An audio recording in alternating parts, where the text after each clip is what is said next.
one of the biggest things I want you to be happy about with me is that college girlfriend who I lost 30 years ago, who I kicked myself, I cried over for 30 years, who scratched the inside of my brain for 30 years and said, Clark, why couldn't you commit to me? I loved you so. Once I got the law passed, that law took up a lot of my time. Once that was passed, I said, I'm either going to get a pit bull, or I'm going to reach out to Lisa.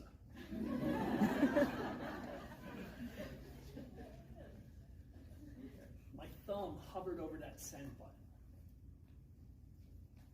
I kept this fantasy alive in my head for 30 years about Lisa. If I send this, and she doesn't respond the way I want her to, that fantasy's going to get blown up. Do I just not send it and keep that fantasy alive in my mind? No. You got to hit the send button. Don't ever let your thumb hover over the send button. Without all of you doing your jobs correctly and sending me to prison, I would not have the love of my life from college back with me now.